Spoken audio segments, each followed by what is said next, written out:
Hello, everyone. It is Tennille Hooglin with Athletes Thriving in Perimenopause and Beyond. I am absolutely thrilled that you are all coming on and joining me, and I am excited to welcome the beautiful Virginia Asher. Welcome, Virginia. Thank you for having me. I'm so excited to be here. Well, this is definitely something that I don't normally do, and talking about things that I never really talk about. So it's called wealth. And can you just share with everyone here today just a tiny little bit about where you come from and your story? And you're a financial planner, and I know that you're a really holistic, you take a holistic look at Yes. how wealth is part of health. So that's why we have you today. And I thought let's dig in. So just give us a little bit of Yes. the story. So I love integrating wealth and health because there's so many things that are very similar. With your health, you often have to get in a place of discomfort to move forward. And with your wealth, you also have to do that. And for your health or your wealth, you have to define what that looks like for you. So there's just so many similarities, but then there's some other things on top of that. So I have been a financial planner most of my career. I've worked for all kinds of different companies. I've worked at big mutual fund company. I've worked for a cross-border financial planning company. So I actually have my certified financial planner designation in both the US and Canada. And I've worked for a small business, small financial planning firm, and a bank or trust company in their wealth management group. So I've been kind of all over the place. And on top of that, I grew up in an environment where we believed each one teach one. And so I am a learner, but I also find that I love teaching because it is a way to learn more. You learn from your students so much, right? And I started volunteering in the financial literacy space during the plague year. I had done some before that, but I really got into it then, did it a lot, and found my passion. So now I still work a little bit for a bank and for a small firm, but I started a company to do financial coaching and really look further than just the financial literacy into financial wellness. And I'm just having so much fun talking with people because my experience in financial planning has given me so much background and so much perspective, like different perspectives. So I just think that there's not one way to get anywhere. Yeah, fascinating. I love it that you started with, there's so much that we can take from our health journey. Yeah. And as I'll even throw in our athletic journey Yeah. into our wealth journey, and that particularly in that we need to get uncomfortable sometimes Yeah. to grow.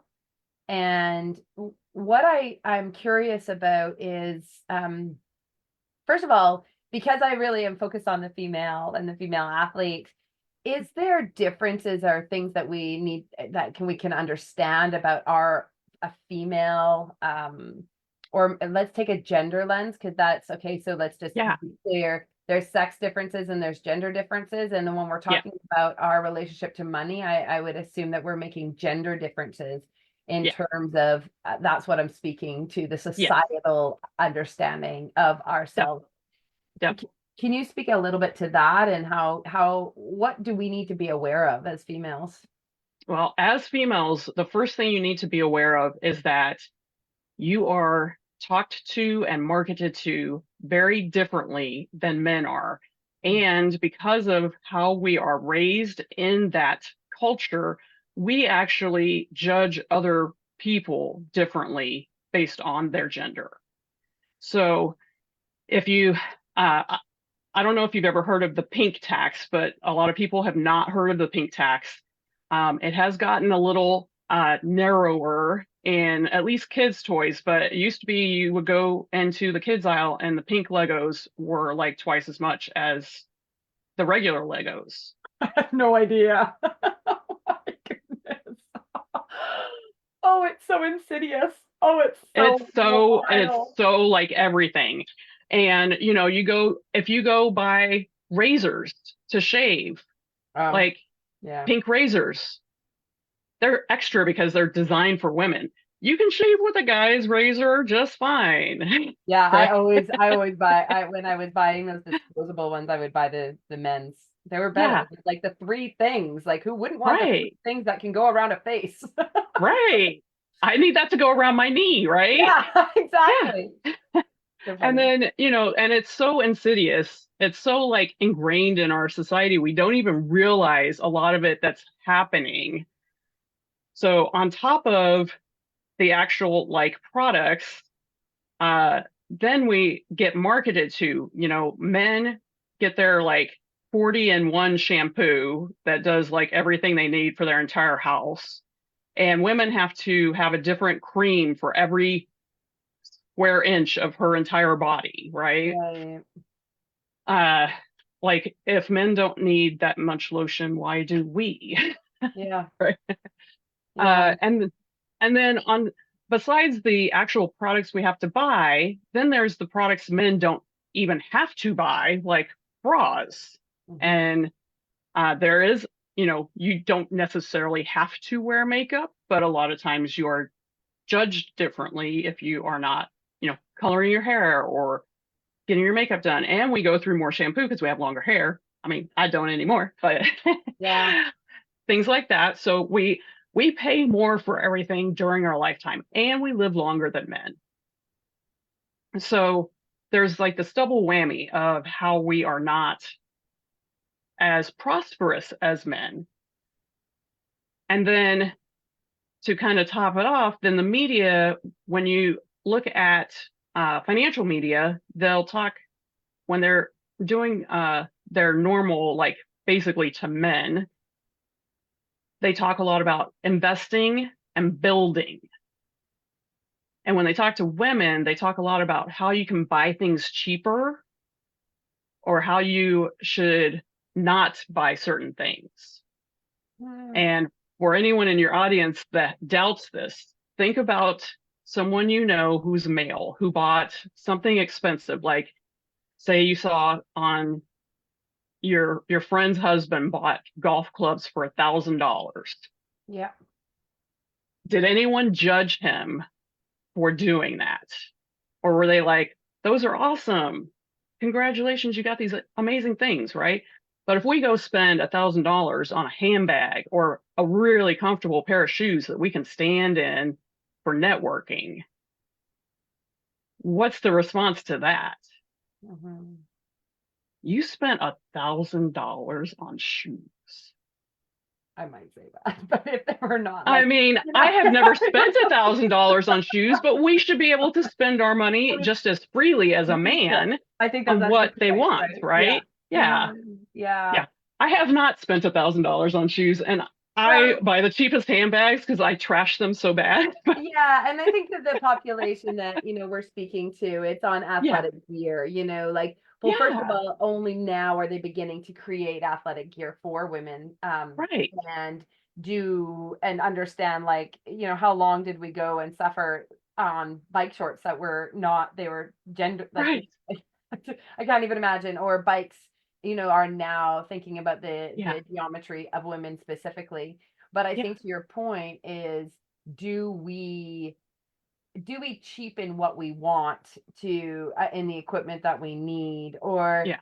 as a coach, like, it is fascinating to think about um how difficult it is for many women to actually Spend that money on something. invest in a coach, Yeah. and because they're just recreational. Right. They are just doing it for fun, and therefore it's not as it might not be necessary for them. But you Whereas don't have for that same men, thing it's for men. like for men, it's like, well, they're doing it for competition. So therefore Or it's they're important. even if they're not athletes, like I know so many men who go to the gym to stay physically fit, Mhm. but especially in the parenting years, you see a lot of pushback for women who are like trying to take that time for themselves It's difficult. to stay fit. And as as women, we are generally, I'm sure there's some exceptions, but I mean, in my experience, women are givers, we're servers, we're helpers.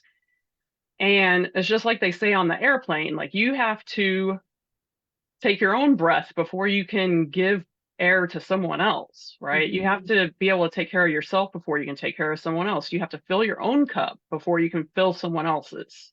So how does this come back into, and the reason why, one of the reasons why, because I thought that this is a really interesting pillar of health that I never Yeah. speak about or think about very often, although it's so absolutely critical. But um, let's bring this back into, so what is The it what? that you're supporting? And also, you're creating a summit that I'm luckily part Yes. of.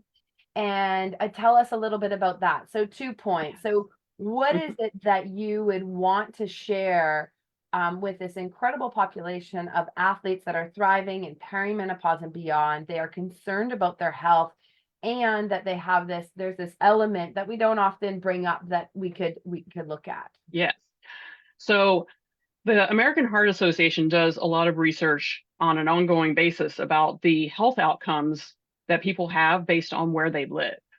Mm, And what they have found is that lower income people tend to have lower health outcomes for various reasons, but a lot of it comes down to the thing that I actually see in some people I know.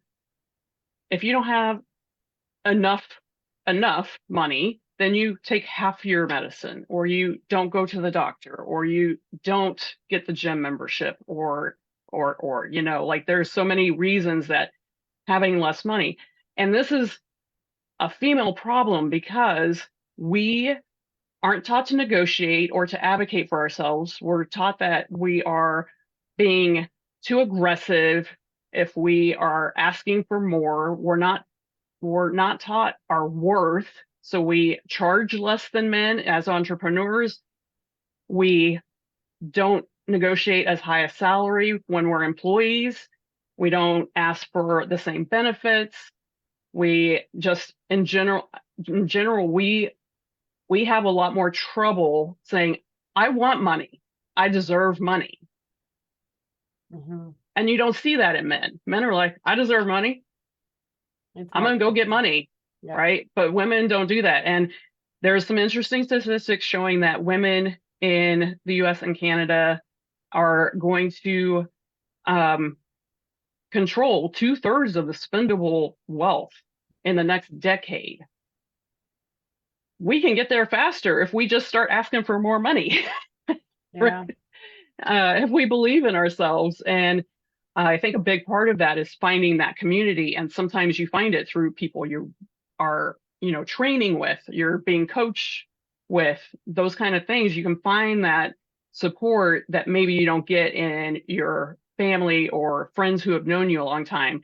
Because when you're talking about perimenopause uh, athletes, like we all go through seasons and you have all these transitions. And as a financial planner, that's when I see new clients the most is when they're going through a transition. They're like, I need help, right?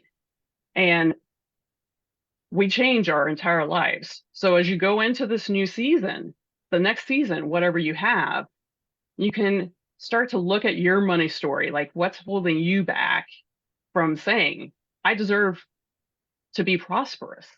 Hmm. And then start to shift that mindset. Find people that will lift you up in finding that way of having wealth, because we as women make the most impact with our money. Hmm. We tend to give more, we tend to distribute it more among our friends and family. It's fine. We need to save for ourselves as well, but we also just, maybe by culture or societal or genetic, whatever reason, there's a lot of research in the philanthropic research that shows that women just give more than men.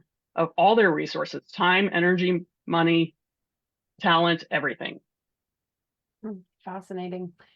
So tell us about this incredible summit that you've put together and that Oh is my being gosh. launched very soon.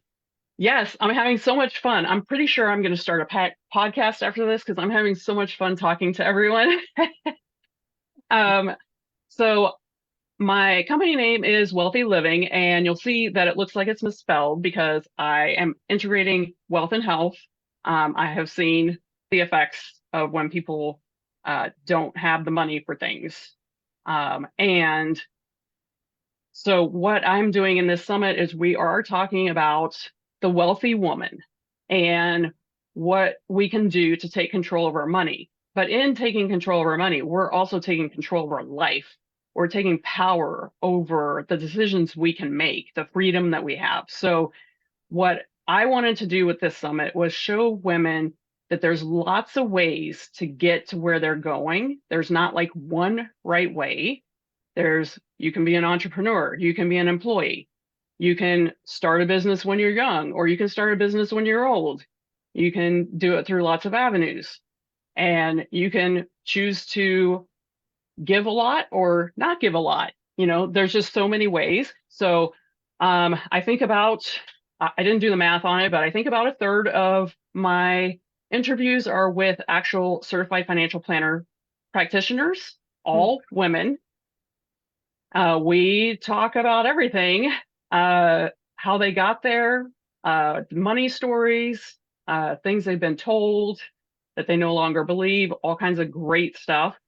Then we're also talking with entrepreneurs, business owners, lots of coaches, and authors. So I just tried to get a really diverse group of women together to show us like there are so many ways that you can take your power and use it to align with your values, not my values, your values, like not your partner's values, your values.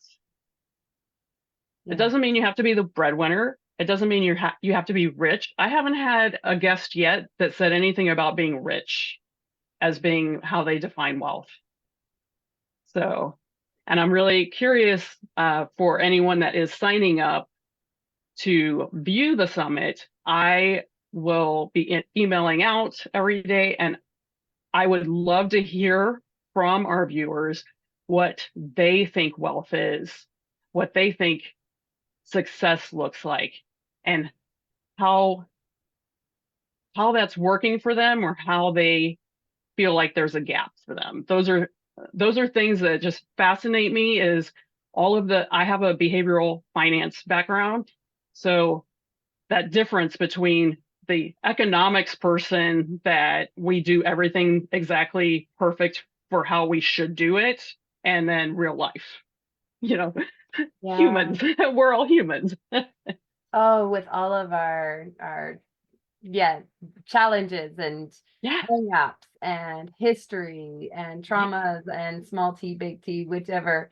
And I'm really excited about this summit. Actually, I am really glad that we have this chance to talk to you here today, so you can share a little bit more about why is it that Tennille's all of a sudden talking about wealth and how is this coming into it? And I think that it's a perfect tie-in, and I'm really excited that you are doing the work that you're doing and enabling us to have a consideration for where is it that we might be holding back and where we're not growing.